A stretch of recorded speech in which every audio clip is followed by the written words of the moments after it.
na kuna baadhi ya watu kweli wamegombea lakini watakuwa hawajaweza kufika, lakini dhamira ya kuitumikia baraza wanakuwa wanayo. Nilikuwa nazungumza na baadhi ya watu wachache hapa asubuhi, nikazungumza kwamba kwa sisi Waislamu tumepewa binadamu wote akili, na haya tunayafanya kwa misingi mikubwa ya kuona kwamba hivi tunatengeneza chombo ambacho kitasimamia Uislamu na kitakuwa sasa kina muungano na serikali yetu ambayo haina nini? Dini. Lakini sisi watu wanaoongozwa wana dini zao. Na nikasema hivi, BAKWATA sio dini. BAKWATA ni chombo cha nini? Cha Uislamu, na kinajieleza chenyewe Baraza Kuu la Uislamu Tanzania. Kwa misingi hiyo ya Baraza Kuu la Uislamu Tanzania ambalo linatuunganisha sisi, nini maana ya kuwa na chombo hiki? Nilitoa mfano. Mkuu wa mkoa anaweza kama amekuja kwenye eneo hili hapa, akasema nawataka viongozi wa Kiislamu kwa ajili ya jambo fulani.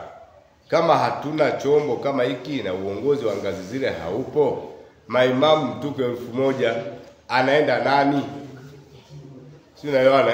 Anaenda nani kusikilizwa pale, kwa sababu hatuna mwakilishi wa ngazi ya kimkoa. Kwa hiyo tunafanya kutokana na matakwa ya kisheria ya serikali tuliyokuwa nayo. Lakini kimsingi mkubwa kabisa, unaweza kusema kwamba viongozi watakuwa wao Waislamu. Okay, tuko Tanzania, unawaoa Wakristo wote. Ili tusimamishe dola ya Kiislamu inawezekana? Kama haiwezekani, ndio maana leo hii serikali inatunga sheria. Bunge linatunga nini? Sheria. Na hizo sheria walaji wake ni wananchi wa wapi? Wa Tanzania, wa taifa la nini? La Tanzania. Sio Waislamu peke yao, kuna wapagani, Wakristo na Waislamu wenyewe. Sio, naelewana ndugu zangu Waislamu? Nataka nizungumze msingi mzima, maana upotoshaji ni mwingi. Watu wakifika kule wanasema kwamba hivi hao na BAKWATA yao, yaani kama vile ni dini yao mnajisimanga nyewe wenyewe Uislamu. Ni sana kusema kwamba hao na Uislamu wao, wewe ni Mkristo. Kama wewe ukisema kwamba ndivyo, tutasema na wewe ni Mkristo. Kuna jibu wewe ni Muislamu. Ndio maana tukasema Baraza Kuu la Uislamu Tanzania ni chombo tu ndugu zangu, lakini hakibadilishi imani ya wewe kuwa Muislamu. Sio, unaelewana ndugu zangu Waislamu? Naam. Kwa hiyo misingi kama hii tuendelee kuwa tunaijenga. Tukijenga misingi hii na kuwaeleza watu na kuelimisha, wataelewa maana ya baraza ni nini. Ni chombo kinachounganisha Waislamu kwa ajili ya kupata maslahi mapana kwenye serikali yao na haki zao. Tunaelewana?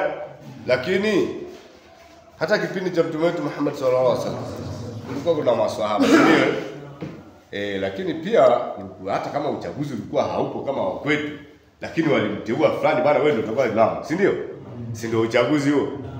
Kwa sababu ndio lazima ukubalike kwenye ile jamii kwamba wewe, kwani hivi ninaweza nikaota tu kama mimi Uzazi Simba leo nasema kwamba hivi jamani mimi ndio leo ndio imamu. Inawezekana kitu cha namna hiyo. Kwa hiyo kulikuwa kuna uchaguzi, japo haukuwa katika system kama tunayoifanya sisi hivi.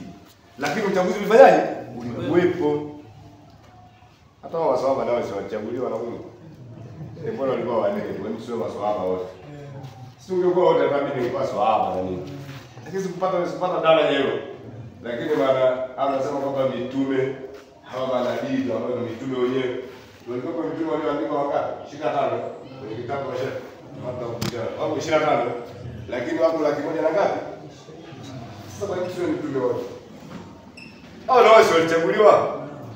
Mungu ndio aliwachagua. Wapo waliochaguliwa tukawasoma kwenye vitabu, lakini wapo tu wengine walikamilisha ile idadi ya hiyo ambayo tunaizungumza, si ndio? Kwa ndugu zangu, lazima tupeane elimu tunapokuwa tuko hapa, tujue hata kama tunapokuwa kwenye maeneo yetu, tujue BAKWATA ni nini. Maana neno BAKWATA limeandikwa kifupi. Sasa mtu anaweza kusema BAKWATA ni dhehebu fulani. Ndio mtengeneza, ndio tunawakilisha huko. Tena wengine wanazungumza sasa. Ndio? Sasa tafasiri ya BAKWATA ni nini? Si ni kifupi? Tafasiri yake ni nini? Baraza Kuu la Uislamu, wewe Waislamu makafiri, ndio? Maana wewe unazungumza kwa hivi, BAKWATA makafiri sawa. Lakini tafasiri yake ni nini? Baraza Kuu la Uislamu Tanzania. Wewe wote Baraza Kuu la Uislamu Tanzania ni makafiri. Sio maana yake. Kwa hiyo tunapotosha vitu ambavyo ukielewa. Na kama kitu ukielewa usikizungumzie. Bora unyamaze. Wanasema bora jikwaa kidole kuliko kujikwaa nini? Nini? Sababu kama tunalosema halirudi aslani. Itakuwa limeshatoka na umesema hivi. Kwa hiyo nimepata na angalau wakati tunasuluhishana kupeana elimu ndugu zangu, sababu tumekutana sisi viongozi, upotoshaji unaofanyika, basi tumuelezee hivyo. Na mtu anayesema kwamba hivi bakata dini yao makafiri, sio dini, ni chombo kinachoendesha Uislamu kupata maslahi mapana. Kama kuna keki iko wenyewe serikali, tupate uwakilishi, lakini pia na kusimamiana sisi wenyewe kwenye huo Uislamu. Tumjue kwamba huyo hapa toshe wakati akituita sisi wote tutaitika, tujenge masuala ya Uislamu wetu. Kama kuna jambo la kulisukuma kwenye serikalini, basi tulijadili kwenye kikao chetu. Sasa tunajadili kwenye nini? Kama ndio imamu mtajadili wote kwenye misikiti yote, sijui hata kama iko 100,000. Kwa hiyo kila mmoja mnakutania wapi? Ndio maana wanaraja anakuwepo. Wewe utawakilisha hapa, utakuja kwenye kata. Mkisemea hapa mtalitoka kwenye mkoa. Mkisemea hapa tutakwenda mpaka kule. Lakini basi kwa sababu ni sehemu ambayo haina hizi, ndio lakini hii ingekuwepo tulikuwa tunagombania na kile. Hapo kwa patosha. Sisi ndio sababu tunakuta kwamba watajituma wenyewe. Kwa sababu watu wanajituma tu wenyewe tu na masurufu hakuna.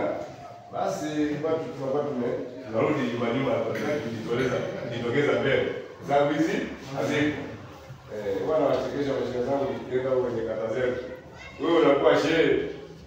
Kazi yako ni kusubiri kifo na kana wakili. Si ndio? Nenda na chap. Maulidi kama ile milango kwako unatetea. Si ndio? Lakini kufikiri kuwazi kwamba watoto wa pale kuna hapa hasa wewe tumekupa. Umekuwa kuluku munai. Wewe tumekupa uchunga kwenye nafasi yako. Madrasa hamna. Watoto hawasomi. Hata kujenga wala msikiti kwa tumeongezeka kujenge. Lakini nisha kwa. Basi ndio imetosha hivyo tu. Sio hivyo ndio. Lazima udhubutu. Nafasi ile kupewa wale watu wanaoongoza kujaribu kuwakumbusha wajibu wao kwamba wanatakiwa asimamie hiyo haki ya wale watoto.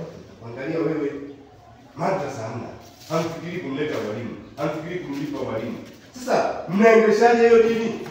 Ni lazima mtakuwa shehe basi. Shehe tu na baraza ambapo tukachaguana hapa kama ni shehe, kikao chako kifanyike ya wewe na jibu lako. Kwa mfano wewe unaweza kutoka watu na wanikiana. Kwa sababu gani? Mtaitana